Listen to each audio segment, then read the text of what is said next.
Hello, Josebo. Bonjour and welcome to Planet of the Climates. POTK is a ClimaDAO podcast bringing you the latest information and insight into the world of climate action.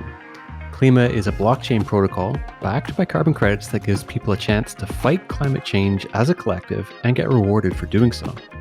Klima sits at the intersection of blockchain, climate science, and finance, so there's no shortage of great topics for us to explore together.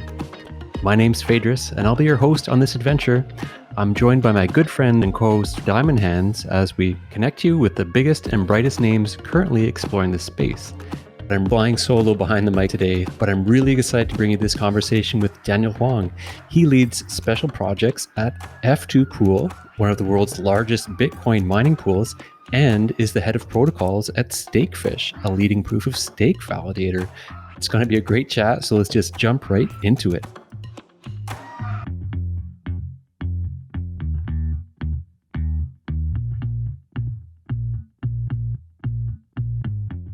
So Daniel Hwang from Stakefish and F2Pool joins us for this Planet of the Climates conversation.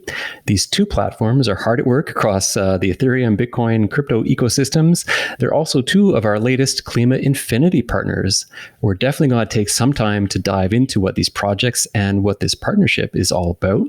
But Daniel, just to get us started, why don't you tell us a little bit about yourself? I love seeing you in the ReFi community and Twitter, showing some great leadership there, obviously. Can you tell us a little bit about your story, your background, your journey? Sure. I have quite a long story, but TLDR, I had a Tyler Durden moment back in 2013 through like a pretty bad experience with defending a bank, part of a law firm, and then had a friend tell me about Bitcoin, about how we're going to replace these banks. And so I jumped all in. It was like a minor, more for ideological reasons. And then spent a lot of time, ended up working on building DEXs, worked with permission blockchains, did some health data with blockchain stuff.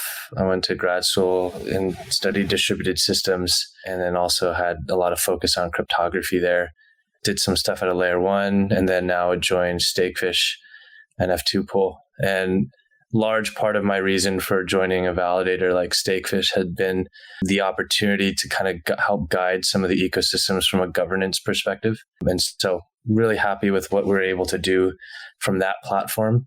And I guess my origin story with this climate work is lifetime ago, I actually had also studied biology in addition to computer science. So I had a bit of a green thumb. I studied soil bacteria, which then turned into bioinformatics research with human gut bacteria.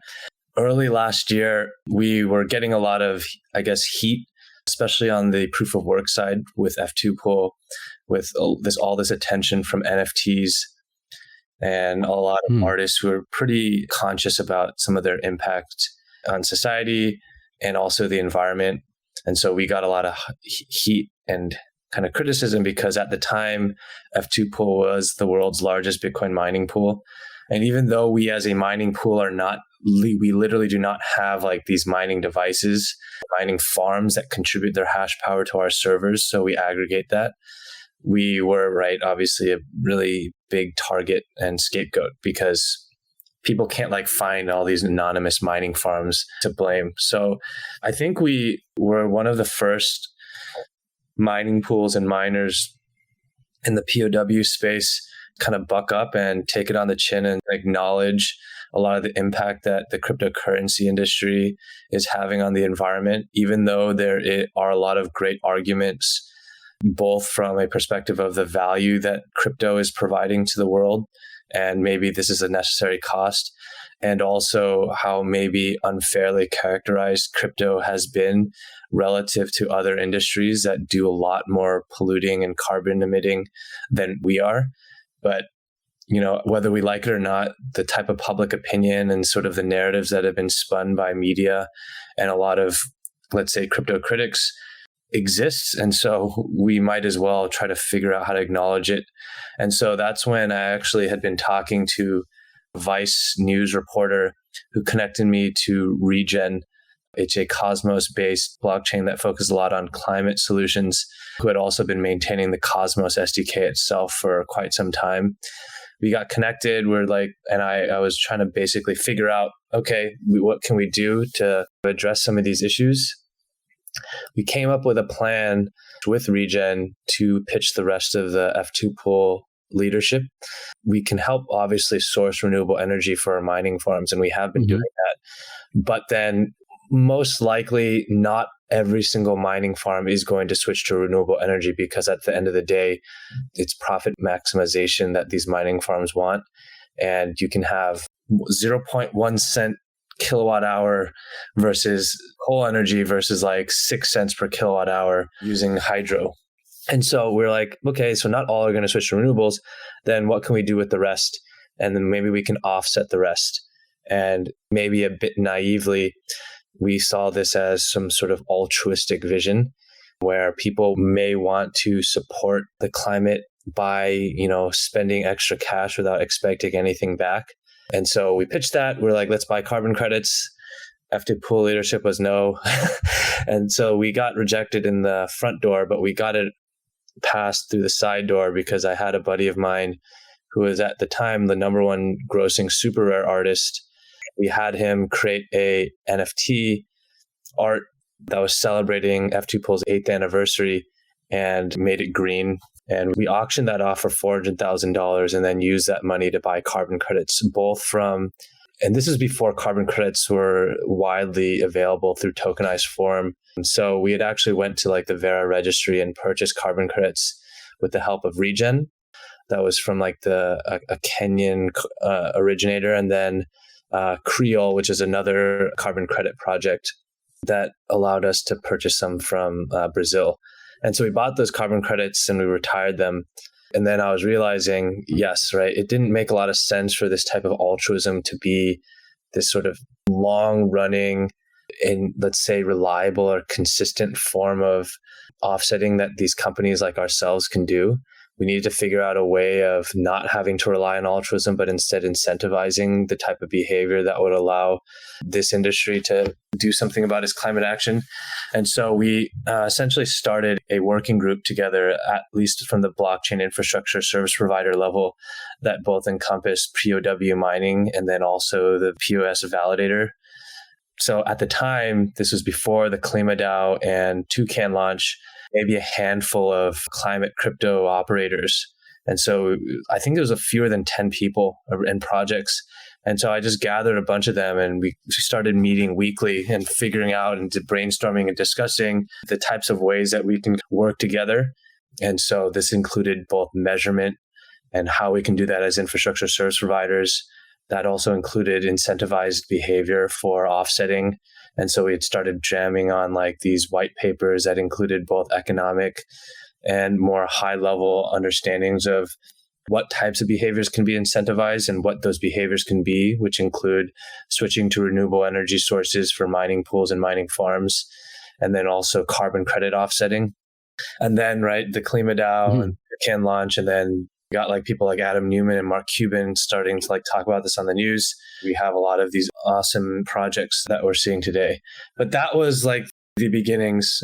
And so we still meet the working group, and a bunch of the Klima DAO folks are attending every week.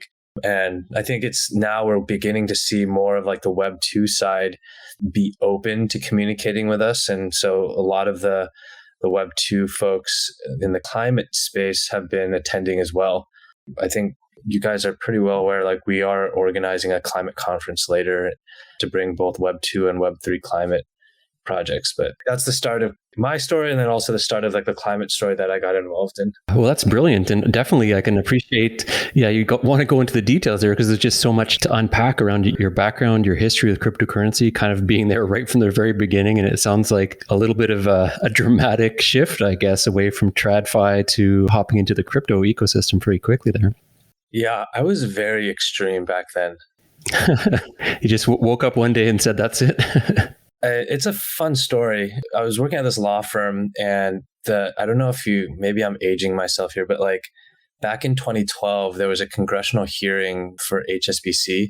HSBC had been caught supporting drug cartel money laundering and terrorist financing. And our firm was defending them. And so we saw the ugly guts underneath. And it just basically got off with like a slap on the wrist. No one went to jail. And it was just very disappointing in terms of like what the legal system was able to do. And then also how much like the traditional financial system was getting away with. And so I quit. It's like, screw this. This is not justice. There was even a Netflix episode about it, which was hilarious, but that's why I left. And then just fortuitously, like my friend was like, Daniel, there's this thing called Bitcoin. I know you hate the banks. We're going to replace them. But here we are like 9 years later and like banks are still here. So Yeah. maybe we had to shift a little bit of our goals. But then in the meantime, you've been at the proverbial coalface around, the GHG greenhouse gas footprint for proof of work, proof of stake, Bitcoin, Ethereum, all of that, especially working with the pools and mining and all that. And for people who perhaps don't understand or don't do mining themselves, I mean, this is kind of where the footprint is attached to, right? So you kind of felt the onus or an imperative to do something about that. Yeah. I mean, we could have just like buried our heads under the sand and just said like, blah, blah, blah. Bitcoin's value is more important than the impact that we have on climate. But if there's an opportunity for us to use innovation to address these issues and even kind of flip the script where, right, maybe like the dial is turned to crypto is harming the planet. If we're able to like even flip that dial and do 180-degree switch and say like crypto is now saving the planet because we're offsetting more than we're emitting, then that's innovation, that's technology, that's new opportunities for us to make more efficient and effective decisions and make use of like this sort of literally this global platform that can help coordinate everyone together with the right type of incentives and the structures and mechanisms that people have kind of put together to allow that to happen. I think innovation is incredibly important weapon that we have that we can use to fight climate and then even turn it to our side. Yeah, no, that's great. And yeah, so you've gone through the different steps that can be done, and you talked about sourcing those carbon credits, and you kind of got this case study of pre-post Klima or pre-post tokenized carbon as well too, when you're trying to offset. So what's that like? We might be spoiled now with like, oh, we can just go to like SushiSwap and then be able to like purchase NCT or BCT off these pools and then have these carbon credits and retire them. It's not how it works in the real world. Like in the traditional world, if you want to purchase carbon credits from a particular registry, I think like a vast majority of these are just OTC, and you have to like know certain people. You have to work with brokers who take fees. From the moment we had cash on hand and we wanted to purchase these carbon credits, it took us like more than a week to be able to get our hands on it. And these carbon credits are non-fungible. What I mean by that is like you can't it's not in fractions. So if, let's say, for example, if we were very specific and we estimated our carbon emissions to be like, let's say 137.86 tons, you don't get 0.86 tons of carbon credit. You get like whole number amounts. So you're either overestimating or underestimating that type. So it was difficult. Fortunately, we had Regen and Creole kind of do all the difficult heavy lifting, but we can definitely see like how much friction there was. Now, right, as an organization, if we just want to purchase carbon credits, it's literally done at in a couple seconds. So really, really pleased to see that huge UX bump that we're seeing for people who want to purchase these carbon credits for whatever reason they want. Yeah, so that friction is gone, I guess, or it's just been a dramatic change. This really brings up that statement from Verra, and that Verra has essentially halted tokenizing of existing credits right now. But it sounds like, again, from your experience, and you're definitely vouching for the fact that these markets belong on chain. I don't know if you have any reflections on kind of what's happened or the importance of tokenizing these carbon assets and credits. It's interesting because from conversations that I've had with like Joseph Plant from Blockchain for Climate, or Gregory from Regen, or even like Marcus Aurelius from Klima, and a lot of other people, like I remember they were saying like when these crypto folks were having good faith attempts at engaging with these registries, the registries wouldn't give them the time of day. But after like the Klima DAO and Toucan launch, and you saw like $1 billion in TVL for Klima, and then like getting all over the news, then these registries kind of like raise their eyebrows and there's money here. There's like this entire global ecosystem now able to like simultaneously and frictionlessly interact and engage and purchase. And then now we're having all this demand for it. They are interested in it. And some of like these organizations and working groups like AIDA and ICROA have been like attending some of our working group calls and talking about, right, there are great opportunities for them. I think perhaps like this type of permissionlessness attitude that we have in the crypto ecosystem perhaps may have like rubbed them the wrong way a bit. Because I remember it was funny because I think someone had brought this up. Some of these registries like Verra or Gold Standard, I forget which one it was, or maybe it was another registry, had even had like job postings for like blockchain engineer. They understand they need to do something. I think that there is a way to work together, right? Why not have the experts who actually understand how this technology works help you and guide you, and right, we can have conversations together. We might like yell at each other sometimes because they have different opinions, but we can still learn a lot. That's one of like, I think one of the goals of like the climate conference that we'll have later this year in the fall. We can talk together at least. We don't have to like love each other, but there's a lot of like information that can be shared.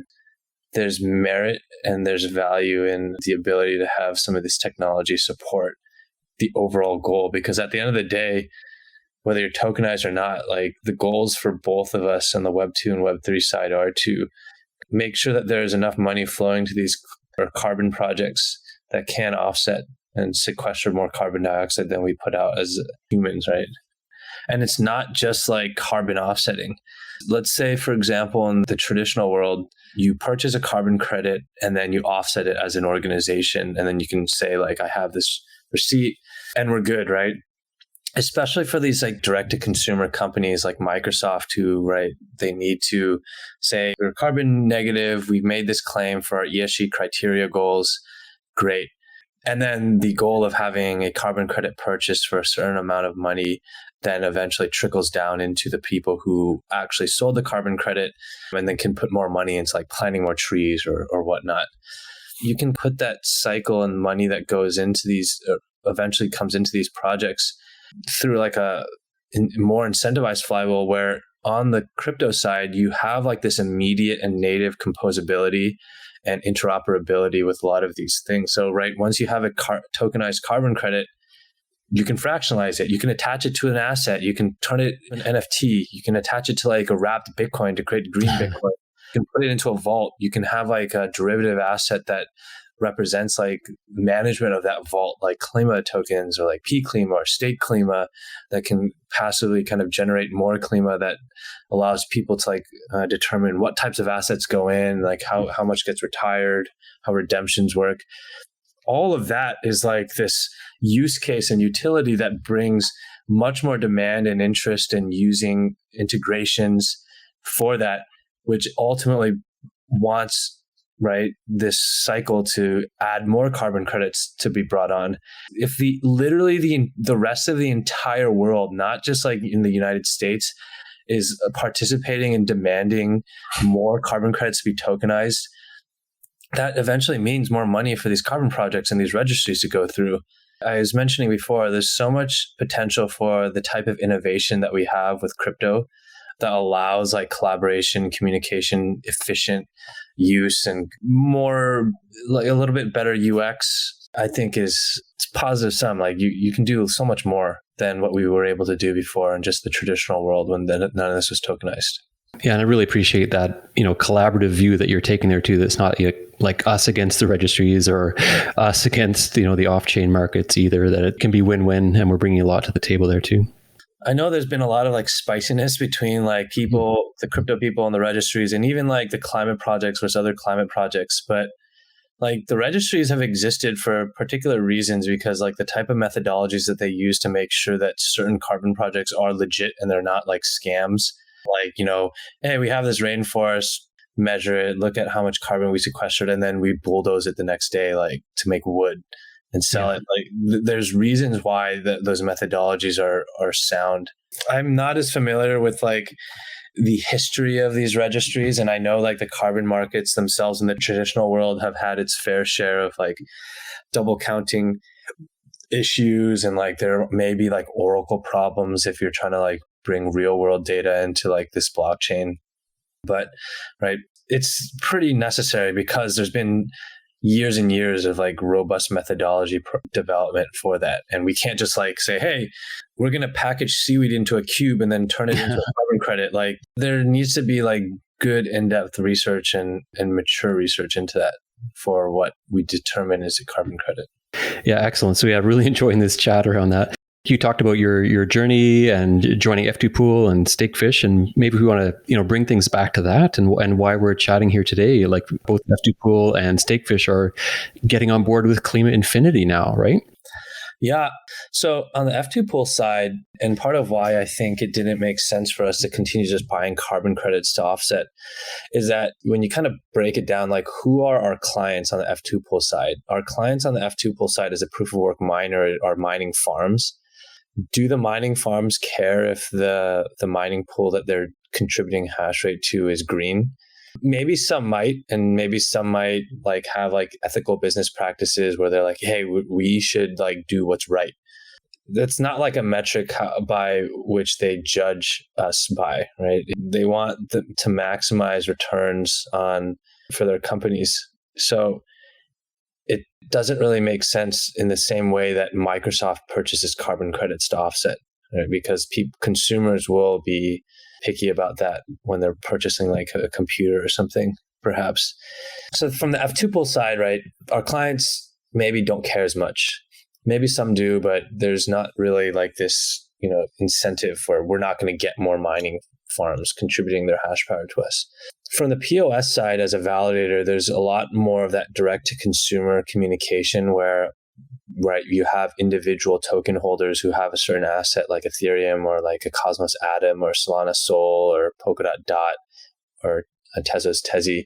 They get to be more discerning about which validator they stake with.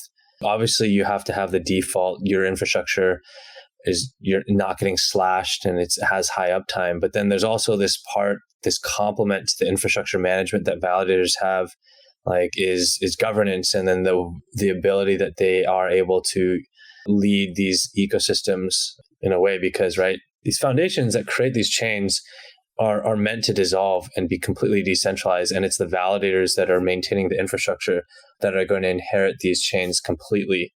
And so the way that we do participate in governance and participate in ecosystem initiatives is our marketing. And right, that is more closely relevant to how we have to like try to do the right thing. We obviously have to vote on proposals. We have to help write the proposals. We have to help guide the ecosystem, contribute to that, give back. And then also, if we can say that we are doing something that's right by the planet, then that's another way that we can kind of draw in users and delegators to support us because we're doing the right thing. And so I think it's a really cool way, because Klima Infinity's dashboard is a nice kind of consolidated view for validators or infrastructure service providers or any other company to kind of show that this is our methodology, this is a little pledge statement, this is how many carbon credits we purchase, how much we offset. Makes it easy for us, right? Because when we purchase carbon credits at F2Pool, we didn't have a dashboard like that. We had to like make our own little graphics. We had I wrote the blog post on it. We had to like describe it all, right? And do we do that for every single time? Like, we didn't create like our own sort of dashboard that we can show other people, because that requires some engineering effort. So it's made it very easy for us, right, to just showcase what we can do through Klima Infinity. And I think it's going to be like this good momentum for other validators to also do measurements and then offset themselves and make it right easy just to display and then can show. We like that a lot. We didn't have to put that much effort into creating our own dashboard. So it was a really good way to like market it and promote it and show that we are part of this. That's excellent. Definitely great to hear that. Speaking longer term, we've got big developments around the corner for ETH there, but do you have a longer term vision or what's down the road for Stakefish or F2Pool then? We have some products that we're working on that's going to make a lot of the UX for Ethereum staking much easier. And both in terms of the technical aspect of staking and also in terms of this more tangible aspect. Without revealing too much, I think that there is sometimes this leap in understanding that people need to deal with when interacting with their own validators. An Ethereum validator is considered this 32 ETH denominated entity. And then if you have 64 ETH, then you can have two validators versus when you delegate your Atom tokens to a validator service provider like Stakefish, then we will provide this infrastructure for you, or you can just run your own validator at home. And it doesn't need a certain minimum, 32 ETH minimum that, which is quite large. So I think the UX side of handling and managing your own validator is quite important to improve upon. A product that we're working on is going to make that a lot better. That's exciting to hear for sure. I think that's something that, a lot of people might be curious about or want to get into, but just don't know how or where or, the implications of doing that. I mean, another thing is I think we're beginning to see a lot more governance experimentation happen on chain for proof of stake. There's two pillars, in my opinion, that stand a validator up. It's infrastructure and governance. And so I think we're beginning to see the governance muscle be flexed a lot more on proof of stake networks. And so we have been part of this working group called the Validator Commons, which is kind of this coalition / party that is able to kind of rally around validators that do have a common agreement to certain principles and responsibilities that they need to hold up both quantitatively and also qualitatively. And so we want to see a lot more of that. Maybe sometimes some wheels have to be recreated, but there's really a lot of new, fundamentally different upgrades, I think, in the governance process that we have now, particularly around transparency and auditability of the decisions that are made and the entities that are making those decisions that people can easily see into. I think that's something that's definitely, of interest to Climates. And we do have an internal decentralization working group, helping to find our way through our journey towards decentralization or what do we mean by that? Just the DAO organizational governance structure, how decentralized, how autonomous as well too, right? I mean, yeah, there's spectrums and continuums for all these things. Yeah, you did talk as well about conference coming up in the fall that's in the planning and that working group that you referenced several times as well too. Just to be clear, is that BCO-WG or what's the... Yeah, that's it. Yeah, the Blockchain Infrastructure Carbon Offset Working Group. Mouthful. It was purely utilitarian name until we could have figured out a better name, but it just stuck. But yeah, the climate conference, we're actually still planning that. We finalized on a venue and we're starting to put together programming. We have a lot of people who have confirmed from the Web 2 side who can be in attendance and also the Web 3 side. I think it's going to be a really amazing opportunity to bring both sides together to sit at the same table and, literally under the same roof to hash things out. I know there's going to be a lot of debate, but hopefully that can be constructive because we need to just get on the same page. I think one of the most important parts is that decentralization can allow for many different opinions and we can kind of stake our claims and compete over it and let the best man win. We need to establish a foundation first, and then we can kind of fight on that kind of ground, right? If a foundation is not set, there's no progress going to be made. That climate conference is happening September 30th to October 2nd near Medellin, Colombia.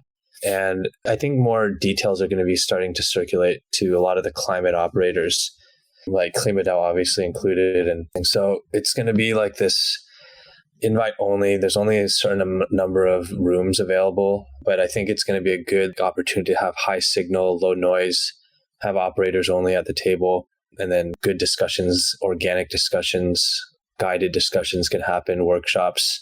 We can fight each other over Twitter, and like yell at each other and stuff and have like these threads. But, maybe we can, if you're face to face, you can have a calm or maybe lively discussion, and we can at least be open to figuring out what can be done, if concessions can be made, right? We all have the same goal here, I think. The ultimate stakeholder is literally the planet in this case.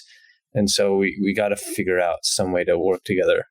Yeah, starting from those shared principles. And that sounds like it'll be a great conference then. It's kind of a gathering of the ReFi gigabrains, I guess, getting everyone together. And if it's invite only, it's probably nothing necessarily that our listeners can all go check out, but you can learn about it anyways. Yeah, we're planning to have it live streamed so that people can watch along.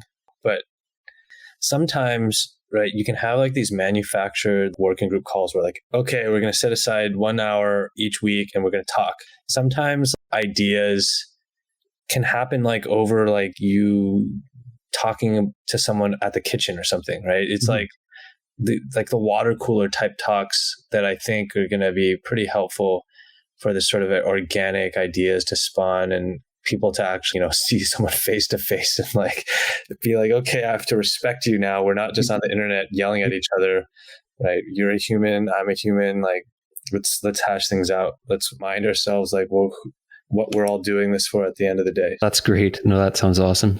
And yeah, while we've learned more about BCO-WG, rewinding a little bit over a month or so ago, I did have the executive order from the Biden administration, and there was a response put together on behalf of your working group as well, too. Is that right? Did you have any comments or insights into that process? And what are your hopes for that?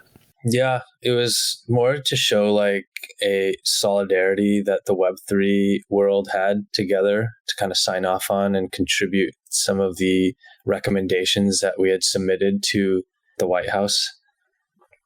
That's the least that we can do to show that we're not just fractured, right? We can show that there is like a voice that can be unified. If they read it, who knows, right? I think it was an important statement that we could have made to the traditional world, especially someplace like the White House. Yeah. Well, I mean, from an outsider's perspective, it certainly, read like that EO or the executive order itself was pretty well informed about the potential for blockchain to be positive and not just less bad, right? It felt promising anyways. Yeah, I think just in general for like the climate crypto ecosystem, good behavior has to be incentivized, especially when we're dealing with like these permissionless and decentralized and anonymous environments. Altruism, I think, is very noble and we can get so far. But as you mentioned, like sometimes it's helpful to have like gigabrains thinking about ways and mechanisms or projects or dApps or ways that things can fit together, like these like green Lego blocks that we have. It's going to be helpful if people understand that thinking about incentivization mechanisms, I think, are really important.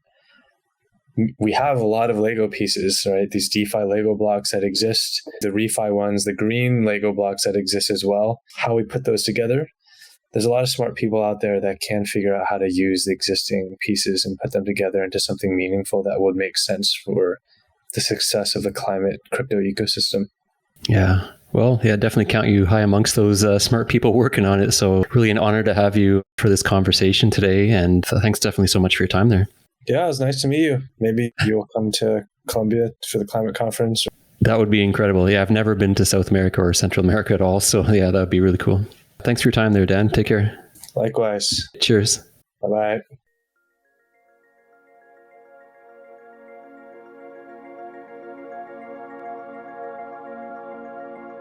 Wow, what a great conversation. It was so great to chat with Daniel and learn more about not only his background, but also the history and motivations of F2Pool and Stakefish for joining Klima Infinity. I don't know about you folks, but I really appreciated the big picture, climate positive, lateral thinking that Daniel brings to the whole Web3 world, and particularly enjoyed his stories of walking away from the TradFi or traditional finance world and how he joined that alliance of like-minded people, including some of the Klima team who are part of the BCO-WG. That's the Blockchain Infracarbon Working Group. And yes, I had to look that up. It's a tough one to remember, as Dan alluded to. So sounds like they have a very cool conference coming up later this year, and we'll make sure to flip you all the details we can. For everything Klima, Be sure you're hitting up klimadao.finance, where you can stake, bond, and I think most importantly, find a link to the Klima Discord community, because we're DAO, a decentralized autonomous organization. Klima is community-driven, just like this very podcast. So join us, and you're going to find a great group of Climates and plenty of opportunities to be an active Climate too. We hope you really enjoyed this conversation with Daniel, and thank you so much for joining us. We're looking forward to saying hello once again on the very next Planet of the Climates.